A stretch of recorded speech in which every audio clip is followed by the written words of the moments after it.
நீலக்கடல் அலைகள் நிரம்பத்தாலாட்டும் திருச்செந்தூர் இது திருச்செந்தூர். நீலக்கடல் அலைகள் நிரம்பத்தாலாட்டும் திருச்செந்தூர் இது திருச்செந்தூர். ஆழிப்பேரலை அடங்கி நடந்தது அது எந்தூர் இந்த திருச்செந்தூர். ஆழிப்பேரலை அடங்கி நடந்தது அது எந்தூர் இந்த திருச்செந்தூர்.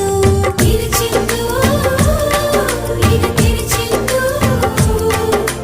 திருச்செந்தூர் இது திருச்செந்தூர். நீலக்கடல் அலைகள் நிரம்பத்தாலாட்டும் திருச்செந்தூர் இது திருச்செந்தூர். நீலக்கடல்